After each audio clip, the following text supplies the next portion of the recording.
Бисмилlah. Ассаламу алейкум. Бүгінгі өтетін сабағымыз тақсимул фиғли иля мазиди ва мужаррад ва мазид. Фиғлды мужаррад және мазид деп екіге бөлінуі. Мужаррад фиғл дегеніміз, егер де құрамында тек қана асли әріптерден тұрса, оны мужаррад фиғл деп айтамыз. Ал егер құрамында зайд әріп болса, оны мазид фиғл деп айтады екенбіз. Мысалы, насара дегеніміз үш асли әріптен тұр. Насара деген тек қана асли әріптен тұр. Бұны мужаррад фиғл деп айтамыз. Дахраджа, бұл да төрт асли әріптен тұр. Дахраджа деген бұны мужаррад фиғл деп айтамыз.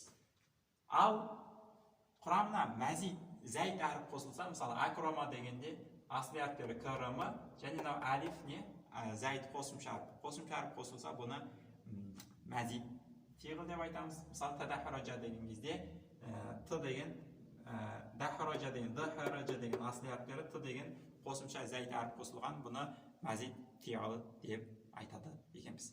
Енді мен сіздерге бұл менің сөзімді түсіну үшін сіздер асли әріп дегенне, зайд әріп дегенне осы екеуін білулеріңіз керек. Өйткені мен айтып жатырмын ғой, мужаррад фиғл дегеніміз құрамында тек қана асли әріптер болу керек, мазид фиғл дегеніміз құрамында зайд әріп болу керек. Ал бірақ асли әріп дегенне, зайд әріп дегенне оның өзін білмесеңіздер, онда менің сабағым түсініксіз болады.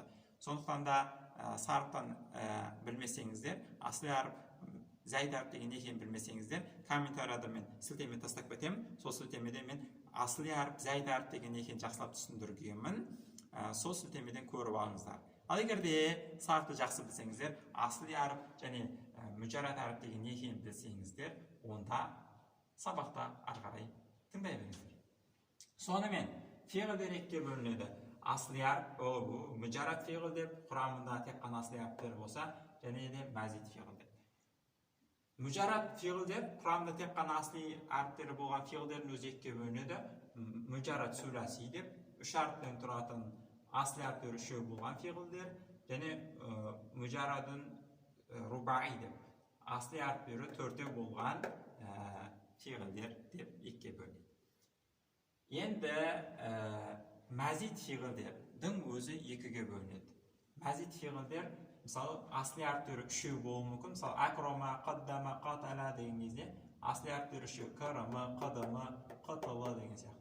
Немесе асли әріптері төртеу болған фиғлдар. Мысалы, тадахраджа, ихранжама, ихшаара деген кезде асли әріптері төртеу. Дахраджа, төрт асли әріп, мына жерде х, х, р, жим, мим, ифан, ихранжама, ифан ләл, дұрыс. Х, р, жм, төрт асли әріп. Ихшаара деген кезде қ, ш, р, қоф, шин, айн, р, төрт әріп асли әріп. Яғни мужаррад, мазид фиғлдер асли әріптері үшеу болса, сүласи, мазид болады. Егер де асли әріптері төртеу болса, рубаи, мазид болып бөлінеді екен. Ары қарай бөлуді жалғастырамыз, жіктеуді жалғастырамыз. Сүласи мазидтердің өзі үшке бөлінеді. Сүласи мазидтер. Сүласи мазид дегеніміз не? Асли әріптері үшеу, бірақ қосымша әріптері бар ғой. Бір қосымша әріпі барларды. Мысалы, акрома десе бір қосымша әріпі бар. Қоддама десе, бұл жерде де бір қосымша әріп бар. Крм негізгі әріптері, алиф қосымша әріп. Қоддама дегенде қдм деген негізгі әріп, мына жерде бір д қосылған. Қатала дегенде қтл деген негізгі әріп, алиф мына жерде не істеген қосылған. Екі қосымша, екі зайд әріп қосылған сүласи мазидтер деп екінші түрі бар. Мысалы, инталақа дегенде то, ла, қа деген үшеуі асли әріп, ин деген зайд қосымша. Иштамаға деген кезде иштамаға дегенде бірінші алиф және т қосымша, жамаға деген негізгі әріптер.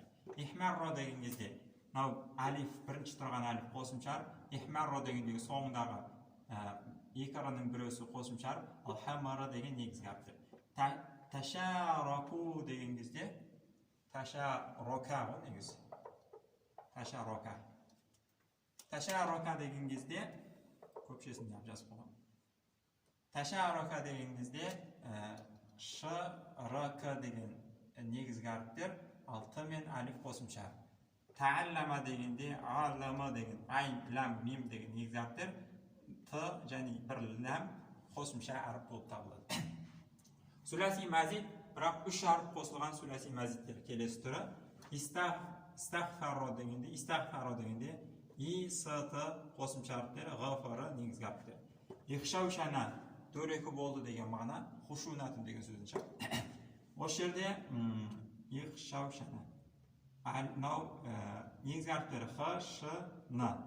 Қосымша әріптері алиф қосымша әріп, вау қосымша әріп, және бір ш қосымша әріп болып табылады. Ихмарро дегенде де тура сондай. Хамара деген негізгі әріптері алиф қосымша, және мына жерде бір р қосымша әріп. Енді сүләси мазид, бірақ рубаи болса, мұнаның бәрі сүләси мазидтер, мұнаның бәрі рубаи мазидтер. Рубаи мазидтер де үшке бөлінеді. Рубаи мазид, бірақ бір әріп қосылған. Мысалы, тадахаража дегенде негізгі әріптері д, хаража, қосымша әріпі т. Рубаи мазид екі әріп қосылған. Мысалы, ихран жама деген кезде негізгі әріптері х, жама, қосымша әріптері алиф және нун. Иқша'арра дегенде тадахаража домалады деген мағына айтып өтейін. Ихран жама деген түн кетті деген мағына білдіреді. Иқша'арра деген біреудің денесі тіркеніп, дірілдеп кетті деген сөз. Иқша'арра дегенде негізгі әріптері қоф, шин, айн, ро, қосымша әріптері алиф, сосын бар екі роның иқша'арра, екі роның біреусі болды.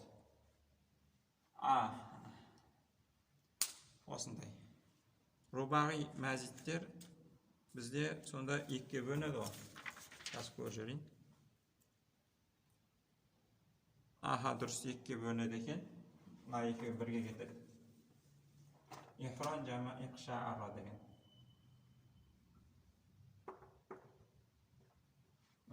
Бір әріп қосылып кеткен рубаи мазидтер, және де екі әріп қосылған рубаи мазидтер деп.